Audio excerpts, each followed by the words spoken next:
मैं ये भी देख रहा हूँ कि मुसलमान जो इतनी बड़ी तादाद में है, अहले किताब में बड़े भाई हैं हमारे, लार्जेस्ट माइनॉरिटी है, उनकी तरफ से संवेदना नहीं मिल पा रही है। मेरे को तो मिल जाती है पर्सनली आप लोगों से, मैं कौम को नहीं मिल पा रही है, ना केरला में ना केरला के बाहर। और ये बड़ी दुख की बात भी है, शर्म की बात भी है।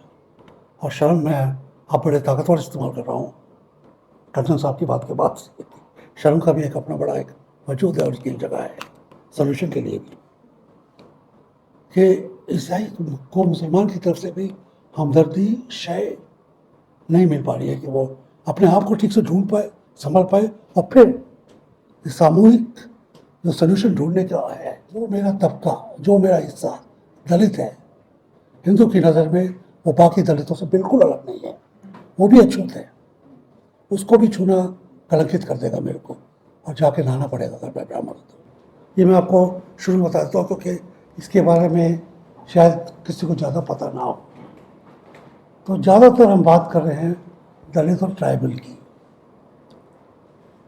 उसका वजूद क्या है, वो किस पास्ट में जाके अपनी ताकत ढूंढे, किस फ्यूचर की तरफ देखे, किस तरीके से अपने आप को कॉन्स्टिट्यूशन ऑफ इंडिया में अपने सेहत की सलामती ढूंढे।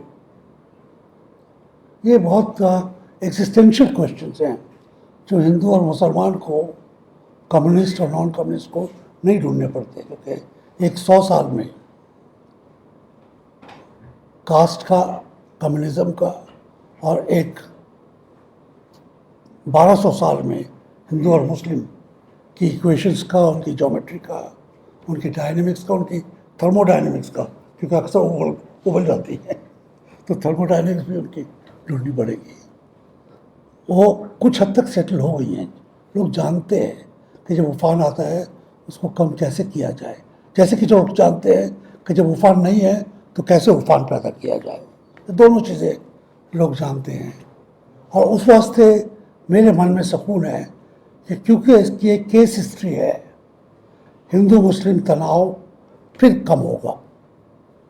इसका साइन कर्व या जो भी आप कर्व मान के चलते हैं, या मैक्सवेलियन कर्व, फिर शांति की तरफ बढ़ेगा, फिर एवरेजिंग होगी, फिर डेवलपमेंट वापस आएगी, फिर शायद 100 साल 50 साल टोटल शांति रहेगी, फिर थोड़ा सा उफान आएगा, और उसके बाद देखते हैं आगे क्या होगा। मगर फिर मेरे लिए तो फिर भी वही सवाल सामने पैदा होता है कि मैं कौन हूँ। और मैं देखता हूँ कि मेरे को बाकी लोग अकेले नहीं देख पा रहे। एक तो इतना छोटा हूँ कि लोगों की समझ से बाहर हूँ। दूरबीन लगाने के लिए किसी के पास टाइम नहीं है, खुर्दबीन लगाने के लिए किसी के पास टाइम नहीं है, तो ज़्यादातर मैं दिखता ही नहीं, अदृश्य हूँ।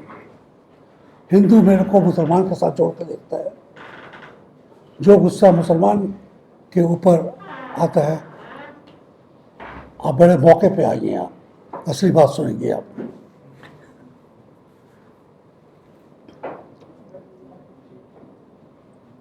हिंदू मेरे को मुसलमान के साथ पाता है। क्यों पाता है? मैंने आपको बैकग्राउंड बताया कि मैं कौन हूँ, मेरा कौन सा टुकड़ा किस किस जाति से आया है, किस किस प्रांत से आया है। और मैं अनडिवाइडेड इंडिया की बात कर रहा हूँ, जिसमें लाहौर भी और कराची भी और इस्लामाबाद भी था, उसका एक और भी एक हिस्सा है। और जब मुसलमान मेरे को देखता है, हिंदू जब मेरे को देखता है, मुसलमान की तरफ देखता है। मैं गोश्त खाता हूँ, मैं जूते पहन के सब जगह चला जाता हूँ, मैं शायद उस आदब से ब्राह्मण से बात नहीं करता हूँ, आँख में आँख मिला के बात करता हूँ। मैं ट्रेडिशनल नॉर्म्स को नहीं मान के चलता हूँ। मैं ग्लास में पानी पीता हूँ, उसी ग्लास को धो के आपको पानी पिला देता हूँ, अलग आपके लिए ग्लास नहीं रखता हूँ।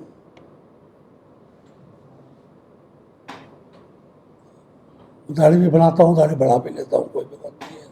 मैं गोश्त खाता हूँ। मैं उनकी निगाह में मुसलमान का भाई हूँ, और जो कि एक तरीके से थियोलॉजिकली देखा जाए तो हूँ भी, अहले किताब हैं ये, तो हूँ भी। मुसलमान जब मेरे को देखता है, मेरे को हिंदू से अलग नहीं कर पाता है। जो मेरा तबका, जो मेरा हिस्सा दलित है, हिंदू की नज़र में वो बाकी दलितों से बिल्कुल अलग नहीं है, वो भी अछूत है। उसको भी छूना कलंकित कर देगा मेरे को, और जाके नहाना पड़ेगा अगर मैं ब्राह्मण हूं तो।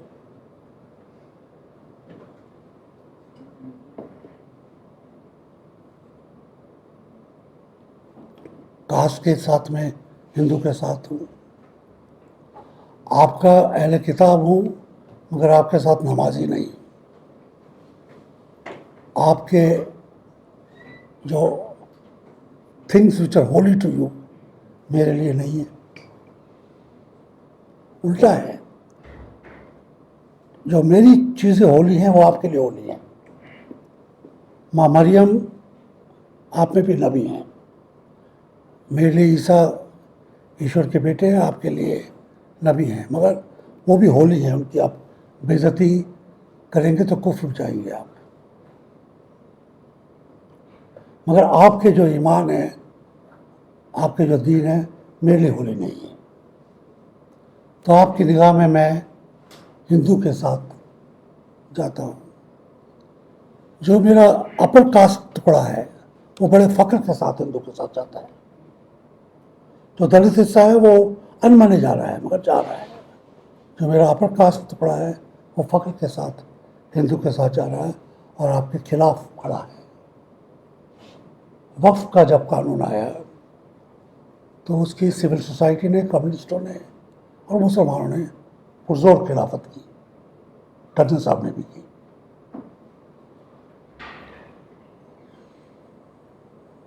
मेरी कौम ने ना सिर्फ उसकी खिलाफत नहीं की, बिल का सपोर्ट किया।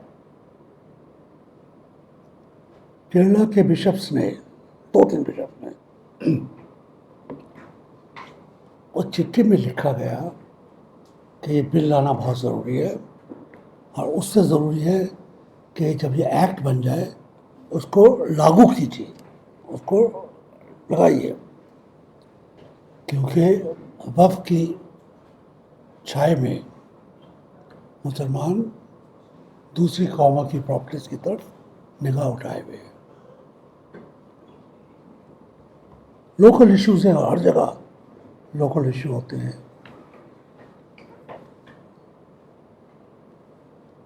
नबियों की और सूफ़ी सेंट्स की मज़ारों पर भी, जो मैंने अजमेर शरीफ में देखी और थोड़ा सा हल्का सा धक्का लगा।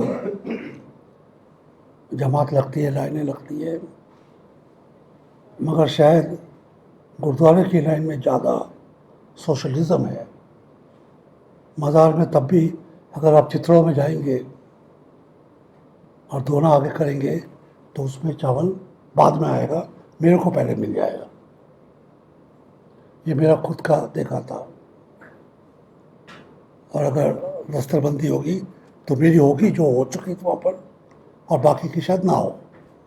तो क्लास और कास्ट का थोड़ा बहुत तो हो जाता है। हिंदुस्तान का एक तरीके से दस्तूरी बन गया है ये। मगर जो मैं कहना मांग रहा था वो ये है कि इस्लामोफोबिया की वजह प्रोफेसर ने हिंट दिया है। शायद किसी दिन अगर आप जमात में बैठाए तो इस्लामोफोबिया के ऊपर एक डिस्कशन चलेगा और उसका कैसे सल्यूशन है देखा जाएगा। इस्लामोफोबिया जितना ईसाई कौम में है शायद हिंदू कौम में ना हो, और उसके बहुत रूट्स हैं। एक रूट तो यूरोपियन है। क्लैश ऑफ सिविलाइजेशन का आपने बहुत बड़े मौके से आपने जिक्र किया। क्लैश ऑफ सिविलाइजेशन में इस्लामोफोबिया पैदा करना बहुत ज़रूरी है। इस्लाम की खिलाफत कम्युनिज़म ने भी की थी, स्टालिन ने भी की थी। सारी इस्लामिक सेंट्रल एशियन कंट्रीज़ को सोवियत यूनियन में जब लाया गया था तो वहाँ पे जो बड़ी बड़ी मस्जिदें थी उनको छोड़ के बाकी को तो कुछ नहीं गया था। उसके बाद में रिपब्लिक्स बनी और जिसमें कुछ राइट्स मिले उनको, मगर उसके पहले तो करोड़ों नहीं तो लाखों की तादाद में तो लोग हलाक हुए ही थे। तो इस्लामोफोबिया कम्युनिज्म में भी यूरोपियन रूट से ही गया। क्या वो रूट स्पेन में थे, अलहम्ब्रा में थे, या जेरूसलम में थे जहाँ पे सलाउद्दीन के साथ बहुत जंगी हुई थी? कहाँ से थे कहना आसान नहीं है इतना जितना मान के चल रहे हैं, क्योंकि सिर्फ थियोलॉजिकल क्लैश नहीं है कि ईसा नबी थे या खुदा के बेटे थे, सिर्फ वहाँ से बात नहीं आती है। इसके इम्पीरियल रूट से आपने जिक्र किया है, उठते उठते आपने उसको भी कवर किया, जेरूसलम का आपने जिक्र किया। इम्पीरियल रूट्स थे, कल्चरल रूट्स थे, सोशल रूट्स थे, और हिंदुस्तान आते आते सोसाइटीज़ को डिवाइड करने के लिए जो वो आप कह सकते हैं इंडियन सिविल सर्विस का जो रूल बन गया था एक तरीके से कि कैसे गवर्न करेंगे जब तक डिवाइड नहीं करेंगे। क्योंकि यूरोप में ईसाई और मुसलमान को डिवाइड करना बड़ा मुश्किल भी नहीं है, बहुत आसान भी नहीं है। और आज की तारीख में आज सीरिया में ईसाइयों के ऊपर हमले हो रहे हैं जो होंगे, जिसका हमको पता है कि हालांकि सीरिया इसराइल के साथ है, मगर वेस्टर्न रेमिनेंट्स को इसको मान के चलते हैं ट्रेडिशनल, उनके खिलाफ तो हो जाएगा ही। तो ईसाई इस्लामोफोबिक है। जब आपके ऊपर कानून बनते हैं उसको खुशी होती है कुछ हद तक, और ये मेरे दिल में कचोट करता है कि ऐसा क्यों और इसको किस तरीके से सोल्यूशन है। और मैं ये भी देख रहा हूँ कि मुसलमान जो इतनी बड़ी तादाद में है, अहले किताब है, बड़े भाई हैं हमारे, लार्जेस्ट माइनॉरिटी है, उनकी तरफ से संवेदना नहीं मिल पा रही है। मेरे को तो मिल जाती है पर्सनली आप लोगों से, ना कौम को नहीं मिल पा रही है, ना केरला में ना केरला के बाहर। और ये बड़ी दुख की बात भी है, शर्म की बात भी है। और शर्म मैं आप बड़े ताकतवर इस्तेमाल कर रहा हूँ कंचन साहब की बात के बाद से। शर्म का भी एक अपना बड़ा एक वजूद है और उसकी जगह है सोल्यूशन के लिए भी, कि ईसाई को मुसलमान की तरफ से भी हमदर्दी शय नहीं मिल पा रही है कि वो अपने आप को ठीक से ढूंढ पाए, संभल पाए, और फिर सामूहिक जो सोल्यूशन ढूंढने का है, मेजॉरिटी माइनॉरिटी, माइनॉरिटी सब माइनॉरिटी के बीच में सुलह ढूंढने का है, उस तौर तरीके में कुछ अपने आप को कॉन्ट्रीब्यूशन दे पाए। तो आज की तारीख में बड़े अफसोस के साथ करना पड़ता है कि strategies for promoting communal harmony and unity का टेक्निकली स्पीकिंग ईसाई समुदाय का कोई लेना देना नहीं है इससे। हमारे यहाँ साल में एक हफ्ता पूरे दुआ होती है कम्युनल हार्मनी के लिए, बाकायदा इंटरफेथ डायलॉग एक तरीके से कानूनी तौर पर चलता है, मगर वो नोशनल बन गया है। मुसलमान को बुलाइए, जामा मस्जिद के इमाम को बुलाइए, किसी और को बुलाइए, एक हिंदू को बुलाइए, एक सरदार को बुलाइए, सरदार को तो बुलाना ही पड़ेगा, कौन से बंगाली समुदाय है ना, आर के मिशन के स्वामी जी को बुलाइए करोड़ बाग से, और ब्रह्म कुमारी को बुलाइए, सब आएंगे, फोटो होगी, चाय दी जाएगी, चाय कोई पिएगा नहीं। अच्छा। क्योंकि आर के मिशन, ब्रह्म कुमारी और जो भी हिंदू के हैं वो ईसाई के घर की चाय पब्लिकली नहीं पी सकते। अगर फोटोग्राफ में छप गया तो बड़ा मुश्किल हो जाएगा।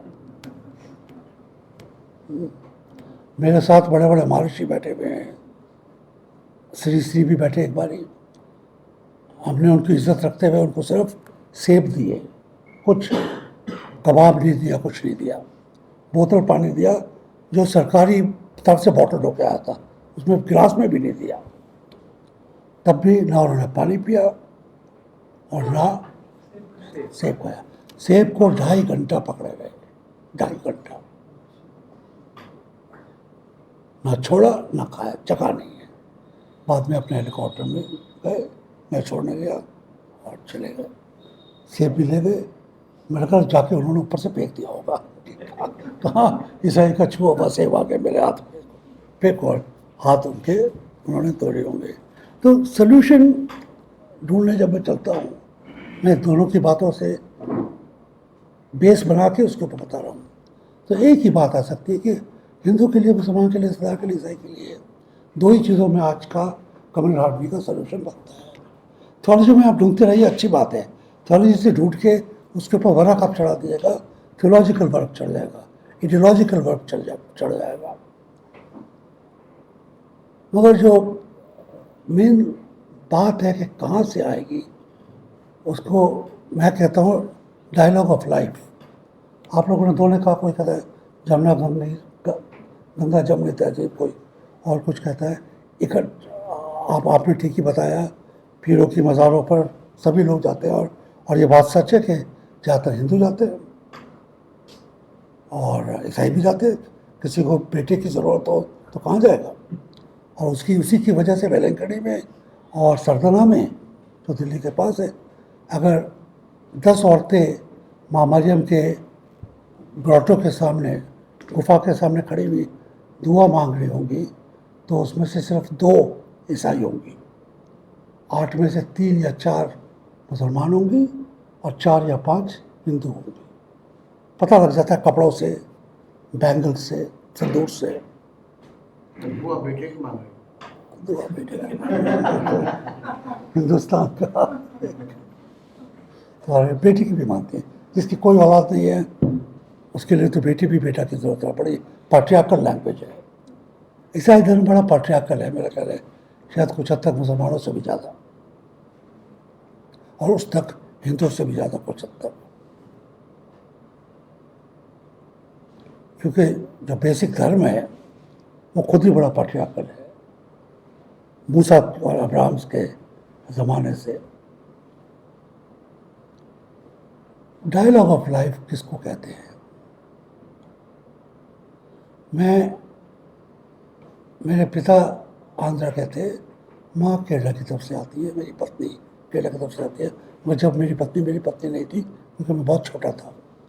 जब मैं कश्मीर में था छोटा बच्चा, और शिमला में था थोड़ा ज़्यादा बड़ा बच्चा, मगर तब भी बहुत छोटा बच्चा, और जब देहरादून में था और बड़ा बच्चा, मगर बच्चा तब भी। वहाँ पर ज़्यादातर जहाँ पे भी हम रहते थे, मैं अकेला ईसाई लड़का हुआ करता था। ईसाई डार्क स्किन्ड और ईसाई धर्म। मगर कभी भी मैंने अपने आप को अछूता नहीं समझा, बाहर का नहीं समझा, अपने आप को एग्जॉटिक समझा। और ये अभी तक आप कह सकते हो, जब भी मैं यूरोप में जाता हूँ, मैं अपने आप को एग्जॉटिक मानता हूँ, और लोग आपको उसी नज़र से मिलते हैं। और अगर किसी फ्लाइट में नॉर्थ यूरोप में अगर हूँ, किसी छोटे से प्लेन में जहाँ पे सिर्फ 60 लोग हैं, और मैं अकेला डार्क स्किन हिंदुस्तानी होगा, तो ना सिर्फ एयर हॉस्टेसेस और पायलट, हर पैसेंजर मेरे बारे में पूछ लेगा कि ठीक ठाक चल रहे हैं आप। मेरे को हिंदुस्तान में कभी ज़रूरत नहीं पड़ी अपने आप को डिफेंड करने के लिए, क्योंकि मेरे पर कभी कोई अटैक हुआ नहीं था। कभी स्कूल में कोई डार्की कह देता था तो उस बच्चे की खैर नहीं होती थी, प्रिंसिपल उसको मार मार के मुसलमान बना देता, जिसको कहते हैं। तो वो मेरे लिए एक डायलॉग ऑफ लाइफ हो गया। उन्हीं लोगों के साथ जीता हूँ, उन्हीं की भाषा बोलता हूँ मैं, उन्हीं के तौर तरीके समझता हूँ।